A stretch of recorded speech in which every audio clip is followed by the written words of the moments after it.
Halo, assalamualaikum warahmatullahi wabarakatuh, teman-teman subscriber dimanapun anda berada. Di kesempatan kali ini kita akan membahas tentang motor CBR 150 ya, atau CBR OLD, CB Versa, ada yang mengatakan CB Versa. Nah, trouble utama ataupun trouble yang saya jumpai, yang saya temui daripada motor ini yaitu ada dua, yaitu oli tidak naik, yang kedua ada di pistonnya gancet parah, bahkan si piston tidak bisa dilepas.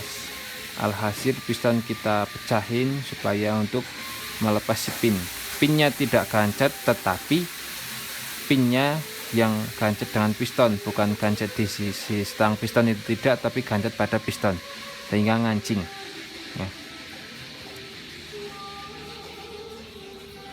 Motor CBR 150 ini sudah kita coulter ya. Untuk coulter udah kita ganti pistonnya karena pistonnya kemarin masih oversize 0. Kita menggunakan produk NBP oversize 50 karena tadi baratnya itu cukup dalam ya. Saya pengennya itu film, cuma nggak ada. Adanya film itu bahan mentah, yaitu mau membobot ulang, bikin coakan kelep dan lain sebagainya. Nah, ini saya menggunakan produk dari NPP, tetapi sudah melakukan custom, yaitu pembuatan jalur oli ya, jadi sama dengan NPP, sama dengan film. Untuk piston proses 50, untuk karena kemarin pistonnya dia baratnya parah ya, untuk blok pistonnya ya, baratnya dalam banget, itu tidak bisa hilang kalau menggunakan oversize 25. Jadi menggunakan oversize 50 ben supaya ini hilang resik ya, resik bersih ya. Coulter yang bagus itu tidak terlalu meling, coulter yang bagus itu masih menyisakan seperti serabut rambut ya.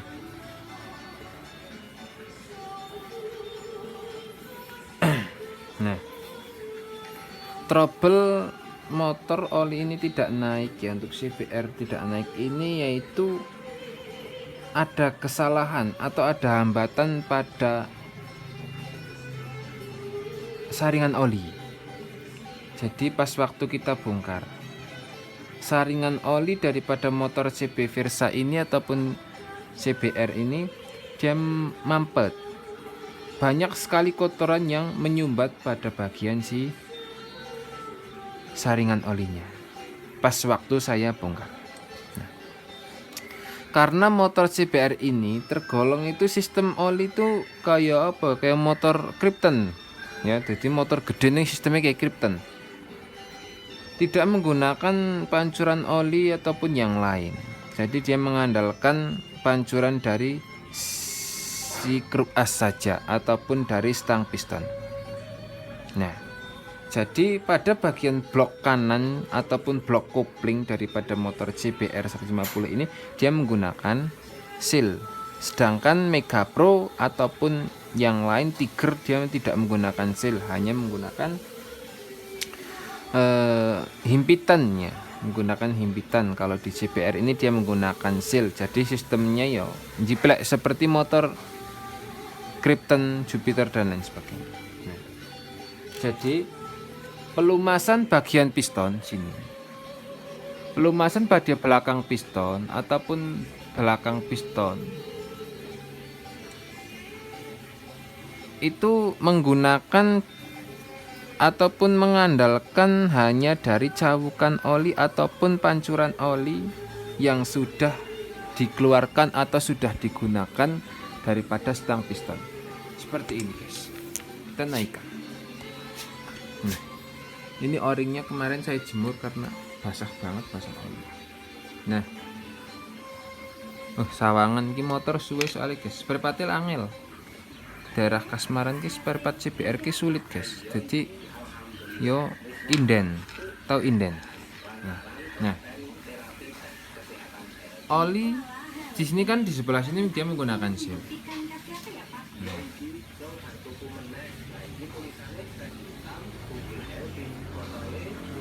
setelah pompa oli keluar dari sini, Nah, ini keluar. Pompa oli kan di sini udah kita lepas lalu bersihkan. Pompa oli di sini masuk, terus menuju ke silinder ataupun menuju ke bagian seal bagian sini. Nah, seal bagian sini dia masuk, desut. Nanti muncratnya di sini. Ini di lubang 2 ini kan ada lubang 2. Nah, muncratnya di sini. Nah, karena si stang piston ini selalu menghadap ke depannya, perlu kalian ketahui, stang piston itu selalu menghadap ke depan. Ya, titik I-nya itu titik tetap selalu menghadap ke depan. Nah, spinner selalu ke depan. Tuh. Nah, selalu ke depan. Oke. Jadi melumasi bagian belakang piston. Ya. Di sini dia beda. Kalau FU menggunakan pancuran di bagian sini, itu FU. Kalau ini enggak, ini hanya menggunakan pancuran, mengandalkan pancuran dari kurk as saja. Jadi kalau seal bak kopling di sini bagian ini jebol, otomatis piston 1 bulan baret, 2 bulan baret, 3 bulan baret, ya, ataupun boros piston. Kalau seal bagian sini dia jebol, ya. Jadi walaupun motor ini tergolong spare partnya angel guys, spare partnya sulit, sulit ya. Itu harus kalau dijebol harus ganti, kalau nggak ganti ya bahaya, nanti malahan boros piston dan lain sebagainya. Beda dengan pada bagian noken ya, kalau noken dia menggunakan sendiri sini, ini oli naik bagi 2 ke sini dan di sini. Itu kalau untuk noken. Kalau piston dia sendiri. Nah, paham ya untuk sirkulasi olinya.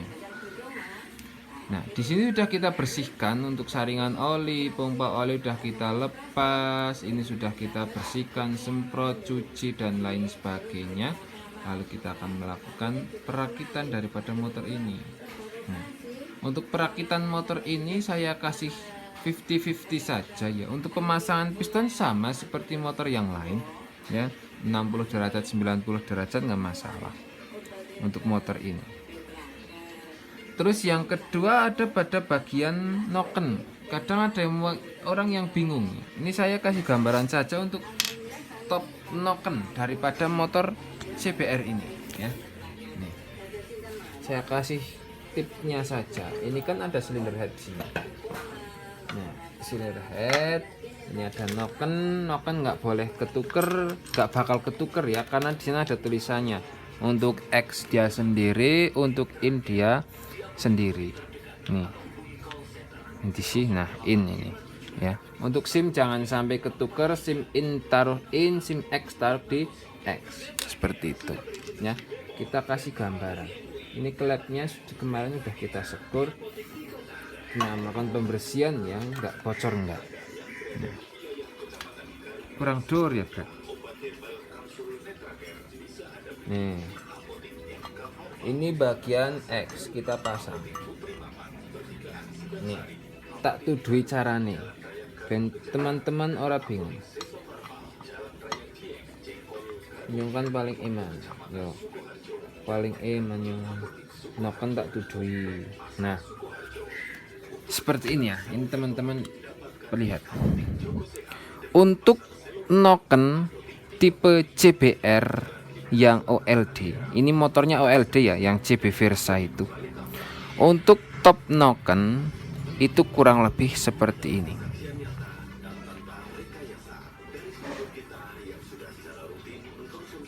ya, usahakan seperti ini. Nah, teman-teman bisa melihat. Kalau FU dia menggunakan angka, kalau ini enggak. Ini ke in X ya. Untuk in dipadukan dengan in, untuk X dipadukan dengan X. Kurang lebih seperti ini. Untuk top noken. Ya. Jangan sampai melebihi, itu jangan ya. Harus seperti ini. Kemiringan baut sama, intinya sama lah ya. Arah panah di sini selalu menghadap ke bawah. Ini menghadap ke bawah. Terus yang bawah nggak ada arah panah. Kalau teman-teman menjumpai gigi nokennya yang sudah pernah ganti, otomatis kadang ada yang tidak ada tulisan seperti ini ya. Itu caranya di bagian belakang noken itu ada cowakan. Nah, cowakan ini teman-teman bisa lihat ya. Nah, cowakan ini harus lurus antara in dan X-nya satu arah ya. Teman-teman bisa tuh ya, untuk cowakan ini sama yang ini itu sejajar. Begitupun kalau juga dengan dibalik itu masih sama ya. Nah, paham ya?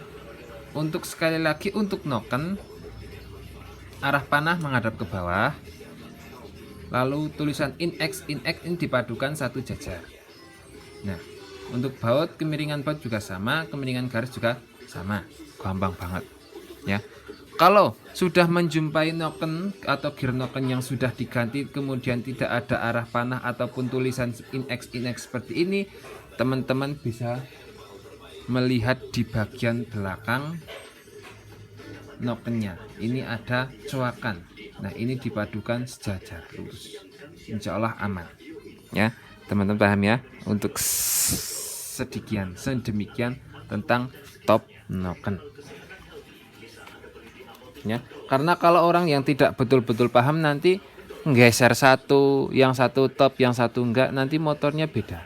Suara itu rasanya kayak motor mau mati tapi enggak gitu. RPM-nya dia nahan.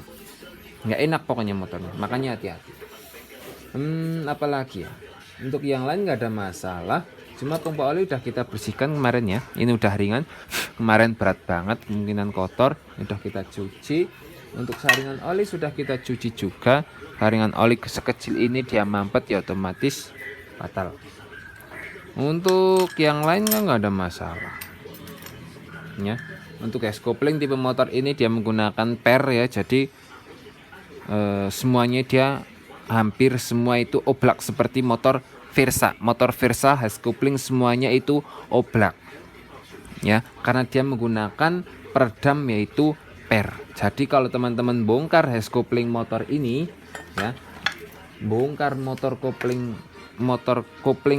motor JBR itu koblak seperti ini ya. Cuma peredamnya dia menggunakan per, jangan salah, jangan asal ganti, walaupun ganti baru tetap ngene iki namanya, kecuali keluarga bebek Yamaha itu beda sama Grand yang tipe motor dulu ya. Untuk sel ini, selnya bentuk sel kopling, sel bak koplingnya ini ya. Teman-teman bisa meng 50-50 ya, bisa mengoreksi antara sel bagus dan tidak. Ini bisa di ija imajinasi lah ya. Intinya cek kalau pistonnya baretnya itu parah di bagian belakang piston ya, bagian keteng berarti ya, bagian belakang piston. Perhatikan seperti ini. Ini posisi boringan seperti ini ya. Ibarat motor BBK kan seperti ini bagian atas, ini bagian bawah. Nah, ini bagian atas, bagian bawah. Kalau bagian di bagian sini otomatis olinya tidak naik dengan sempurna. Sama saja, nggak ada yang sulit tentang motor ya. Bahkan sulit motornya daripada mobil. Motor itu kecil-kecil, mobil besar-besar. Lebih enak mobil daripada motor. Kita lagi guys.